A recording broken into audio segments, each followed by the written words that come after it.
Chinese style na ano, tokwa with hipon, with oyster sauce with egg. Saka sprinkle natin ng sesame seeds, saka spring onions. Ah, masarap ito guys, try natin. Parang nakita ko lang ito sa ano. Sarap yan. Butter yung ilagay natin para masarap. Tapos parang steam lang ito eh. Steam lang siya. Madali lang yan kasi hindi naman natin ipiprito yan. Tapos, lagay na natin yung tokwa. Yun. Hindi natin yan iprito. Ano lang ito. Ganyan lang siya. Okay, ganyan lang po.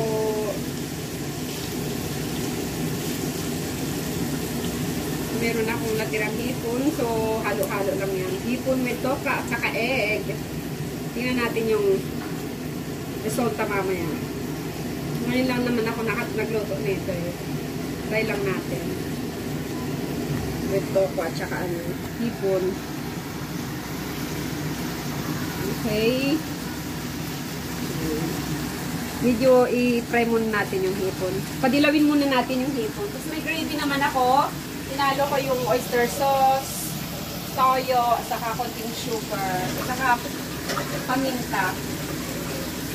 Tapos i-ano ko yung ano, i-bake ko na yung tatlong egg. Yung hipon para maluto siya. Tapos saka na natin i-steam. Yan po.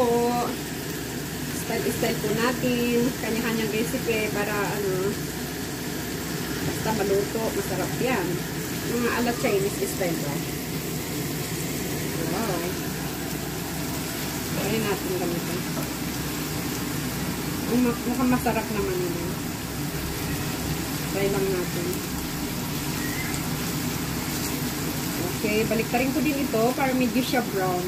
Pero hindi siya. Okay, ayan. Okay na po ang aking hipon. So, ngayon po, ilalagay ko na yung aking slurry. Yung pinaghalo kong ano, oyster sauce, saka yung ano, toyo, paminta. Saka yung mga pinag-anuhan ko dyan ng ano kanina. Tinalo ko sa tubig na mainit. Wow. Ang sarap nito guys. Oh my God.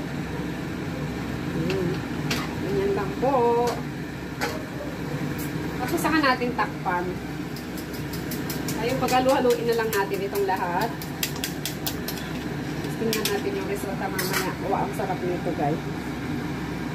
Okay. Ayan.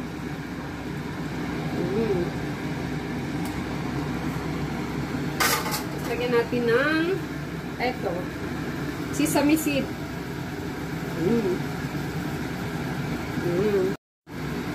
Mga after ilang minutos, okay na yun. Tapos, lagyan natin ng onions. Medyo meron siyang gravy kasi dinagdagan namin ng ano, para merong konting gravy. So, ngayon, tatakpan na namin. Mga ilang minutes lang, okay na yun. Okay. Ilang minutes lang po yan. May recipe of the day. Tokwa with shrimp, saka ginarnishan ko siya ng onions, saka yung sesame seeds. Wow, luto na yan. Hindi ko pinrito yung tokwa, as in malambot talaga siya. Okay na. So, kain na tayo, guys. Okay lang. As in Chinese recipe. Wala na yung hipon. Andun yung tokwa with hipon. Ayos na. Ang ating nilaga. Ayan. Lalagyan natin ng oyster sauce. Okay. Tapos, fried, bawang. Siyempre, bawang. Sarap. Sarap yan. Chinese kami ngayon. Chinese food. Binibenta naman sa ano. Parang chowking ba? Wow. Okay, ayan na ang aking pichay with garlic fried